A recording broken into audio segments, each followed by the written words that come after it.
Assalamualaikum warahmatullahi wabarakatuh. Baik, hari ini kita sudah memasuki pertemuan ke-13.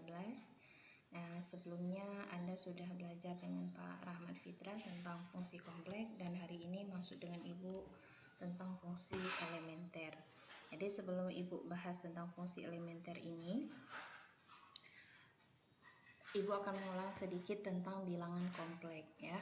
Mata kuliah ini adalah mata kuliah analisis kompleks. Jadi seperti nama mata kuliahnya yang kompleks, jadi Anda belajar materi di MK ini benar-benar kompleks. Nah, jadi banyak konsep-konsep dasar dari semester 1 sampai semester 5 itu yang sudah Anda pelajari tentang bilangan real, tentang trigonometri, tentang turunan, tentang integral, dan berbagai macam konsep dasar itu akan Anda aplikasikan dalam mata kuliah analisis kompleks.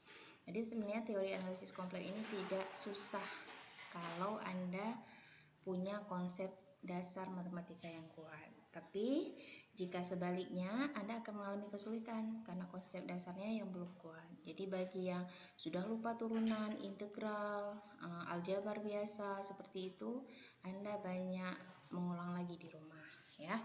Nah, jadi hari ini sebenarnya sama saja ya antara bilangan real dengan bilangan kompleks. Yang kita pelajari pada bilangan real di semester yang lalu dengan bilangan kompleks itu sama teorinya. Hanya saja ini di dalam teori kita kita mengikuti aturan dari definisi bilangan kompleks itu sendiri. Jadi terikat dengan bentuk umum dari bilangan kompleks. Nah, sedangkan yang lain sama, di bilangan real ada belajar turunan integral, di sini ada juga, ada limit di bilangan real, di sini ada juga. Jadi ya sesuai dengan aturannya. Baik, Ibu akan mengulang sedikit tentang bilangan kompleks. Bilangan kompleks itu adalah gabungan dari bilangan real dan bilangan imajiner. Nah, dia kalau dalam struktur bilangan, dia adalah nenek moyang. Dia berada pada payung pertama ya. Jadi dari bilangan kompleks itulah dibagi menjadi dua payung, bilangan real dan bilangan imajiner. Di bilangan real dibagi lagi sampai Anda tahu apa itu bilangan yang dasar ya, bilangan ganjil, bilangan genap itu sampai pada payung terakhir. Sedangkan bilangan imajiner berhenti sampai di situ ya. Nah, jadi bilangan kompleks itu memang betul-betul kompleks seperti namanya. Jadi gabungan antara bilangan real dan bilangan imajiner. Baik, pada hari ini kita akan belajar tentang fungsi elementer ya. Jadi fungsi elementer di sini dibagi menjadi tiga. Ada fungsi eksponensial, fungsi trigonometri, fungsi logaritma, dan ada lagi fungsi hiperbolik. Tapi dalam hal ini kita hanya belajar tiga saja dari fungsi elementer yang dasar ya. Jadi pertemuan hari ini kita akan bahas tentang fungsi eksponensial. Nah, coba kita lihat fungsi eksponensial di sini didefinisikan W sama dengan E pangkat Z dengan Z sama dengan X tambah Y, sehingga W sama dengan E pangkat X tambah Y sama dengan E pangkat X kali E pangkat Y. Nah, dan ini Anda sudah tahu kenapa dari pangkatnya ditambah jadi perkalian. Nah, itu konsep dasar ya. Nah, jadi kalau memang lupa diulang lagi kenapa seperti itu ya. Nah, jadi di sini di fungsi eksponensial itu fungsi bentuk umum dari eksponensial itu adalah E pangkat X. Nah, sedangkan di sini adalah E pangkat Z. Ini adalah fungsi eksponensial karena kita berbicara dalam kompleks. Nah, jadi ini definisikan dengan W sama dengan E pangkat Z. Sedangkan Z kita sudah tahu.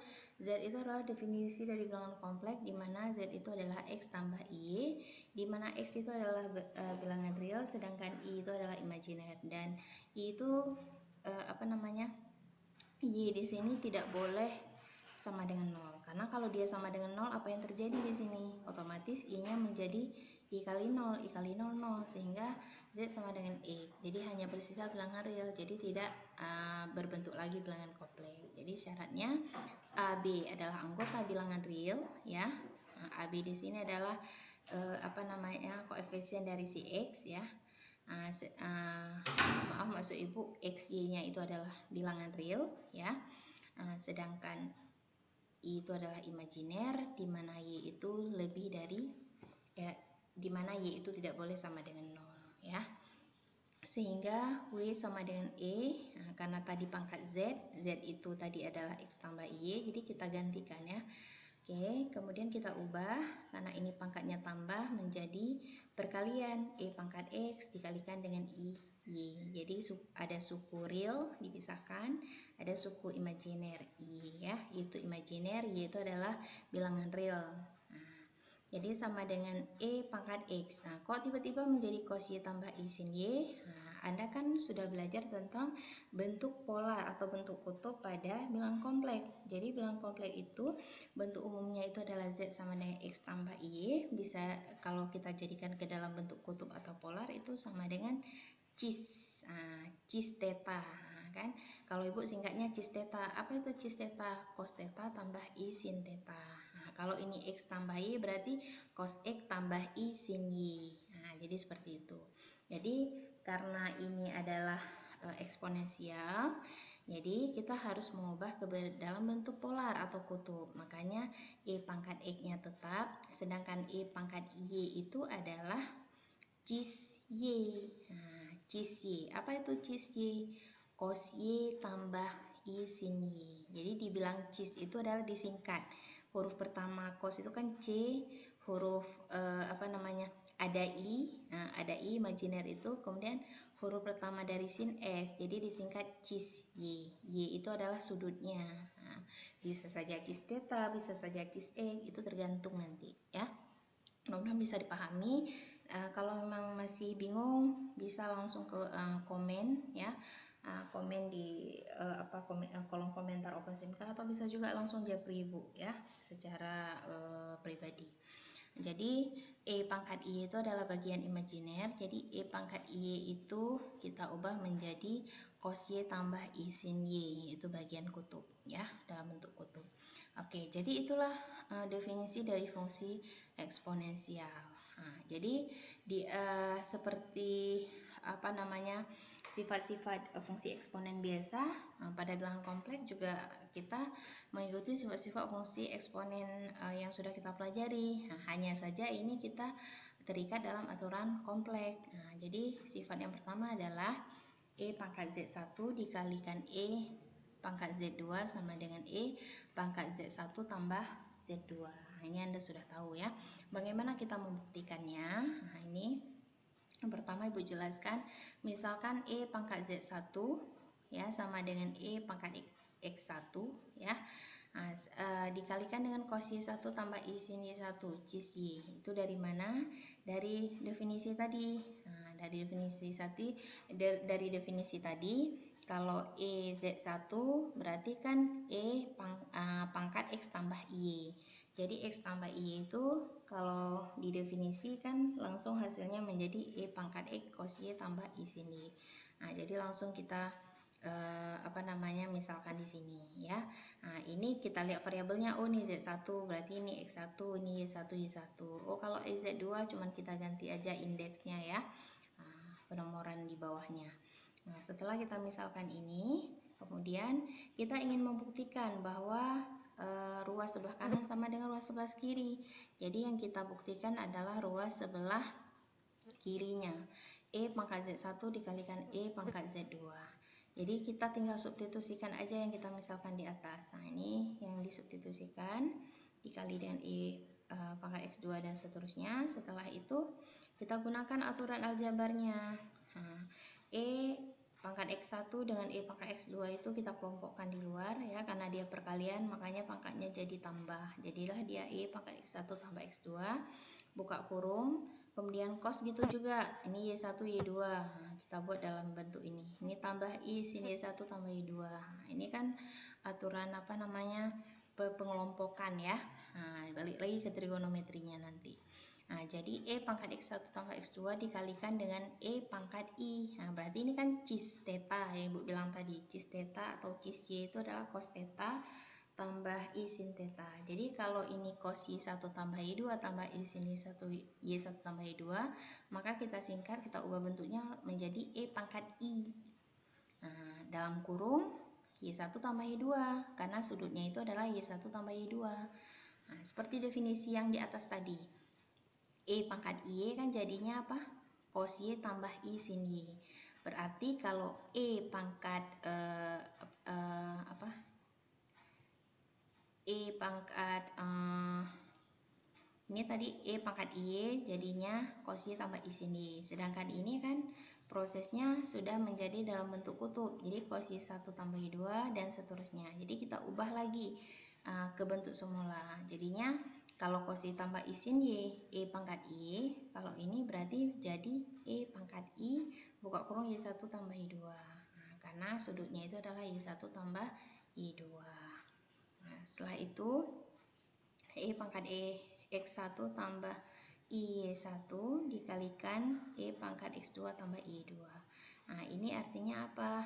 Dikelompokkan ya, bagian kompleks dengan bagian kompleks ya. Kita lihat indeksnya. Ini kan kita kalikan I1 tambah I2. Berarti ada di sini E pangkat X1 berpasangan dengan I1. Kalau X2 berarti I2. Nah, karena ini apa kali, ini dia tetap kali. Nah, sehingga pangkat X1 tambah I1 itu menjadi Z1, kan pemisalan awal. Sedangkan X2 tambah I2 itu adalah Z2.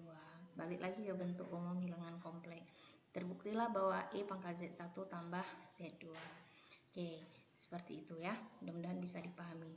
Kemudian yang nomor 2, kalau tadi kali sifat eksponennya kan bagi. Kalau bagi berarti pangkatnya kurang. Jadi ini tolong dibuktikan sebagai latihan ya. Dan Anda akan kumpulkan sebelum pertemuan selanjutnya ya. Jadi nomor 2 ini menjadi tugas buat Anda. Jangan lupa ya dicatat ini. Jadi bagaimana caranya? Perhatikan lagi pembuktian yang nomor 1. Nah, begitu juga yang nomor 3. Nomor 3 ini modulus ya. Nah, jadi modulus E pangkat Z sama dengan E pangkat X. Nah, jadi kita buktikan bagian yang sebelah kiri. Jadi Z itu adalah bentuk umum bilangan kompleks X tambah Y. Kemudian ini jadikan dalam modulus. Jadinya ubah ke bentuk kutub. Jadilah dia E pangkat X cos Y tambah I sin Y. Nah, sehingga hasilnya itu adalah E pangkat Z sama dengan E pangkat X. Kenapa bisa seperti itu? Nah, ini kita jabarkan dulu. Kalau modulus itu kan rumusnya apa? Kita jadikan akar ya. Nah, untuk mencari cos Y tambah I sin Y itu jadikan akar. Jadi kalau modulus E pangkat X itu hasilnya tetap E pangkat X. Nah, kemudian modulus cos Y tambah I sin Y. Nah, itu kita gunakan rumus seperti ini. Ya, yang tahap kedua tadi berarti modulus E pangkat X ya, E pangkat X, kemudian modulus E pangkat X itu sama dengan E pangkat X. Kalau modulus cis Y tadi berarti kita gunakan akar. Jadi akar apa? Cos Y tambah I sin Y. Berarti cos kuadrat Y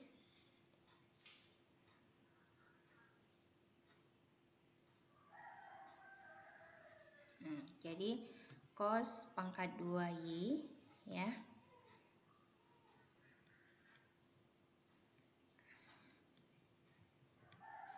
Cos kuadrat Y, kemudian tambah sin ya. Oke. Jadi nah ini kita ganti aja sin kuadrat I. Oke. Sehingga cos kuadrat Y tambah sin kuadrat Y hasilnya apa? 1 ya. Nah, sama dengan berarti E pangkat X dikalikan 1 gitu ya. Oke. Kita kalikan 1. Nah, kenapa 1?